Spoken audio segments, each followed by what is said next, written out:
पापा आखिर काहे कैले ऐसा? हम का कैले रहनी हा? हमर कसूर का रहे पापा? आखिर प्यारे तो कैले रहनी हा, कोनो जुर्म तो ना कैले रहनी हा पापा। तहार शुरू से हर एक बात के मन में जैसे जैसे कहला हर एक चीज कैली। अगर तारा मंजूर ना रहे तू एक बार कह दे तो पापा, हम परिवार के विरोध में जाके कोनो काम ना करती जैसे तहन लोग के ठेस पहुंची पापा।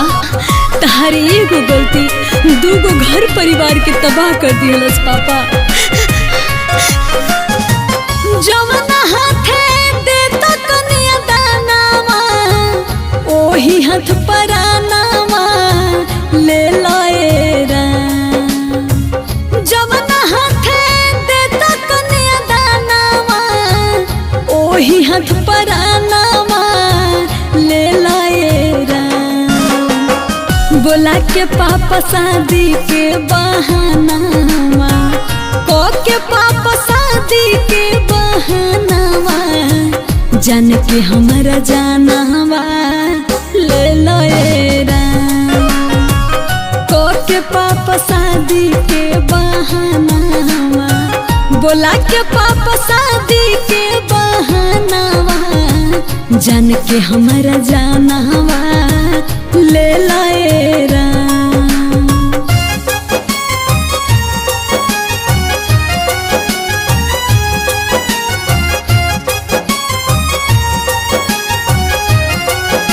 Music by Aman Rock.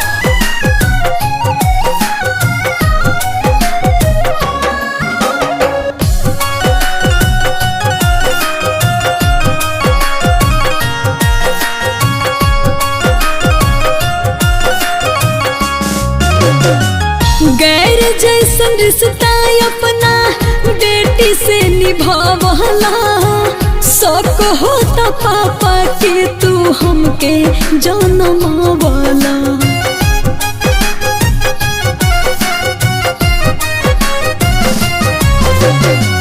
गैर जैसन रिश्ता अपना बेटी से निभावला, शौक होता पापा के तू हमके जनमावला। मोर पेन्ही आई त जय अंगनावा, ओकरे बलिदानवा देलाए रा। मोर पेन्ही आई त जय अंगनावा, ओकरे बलिदानवा देलाए रा। को के पापा शादी के बहानावा, बोला के घर शादी के बहानावा, जान के हमारा जानवा ले लाए रा।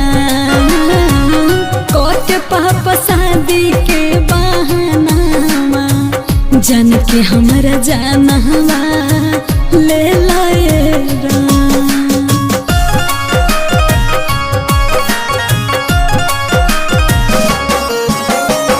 Dance Studio Ara.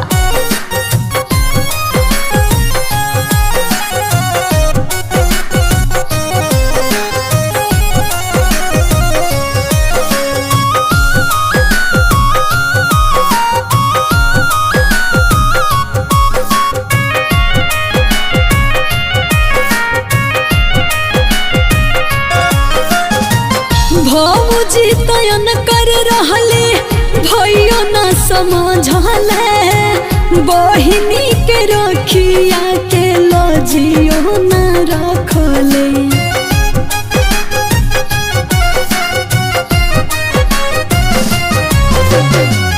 भौजी तयन कर रहले भैया न समझले, बहिनी के रखिया के लजियो न रखले। जवना हाथे दे तो बरदानवा, ओही हाथ कफनवा देलाए रा। जवना हाथे दे तो बरदानवा, ओही हाथ कफनवा देलाए रा।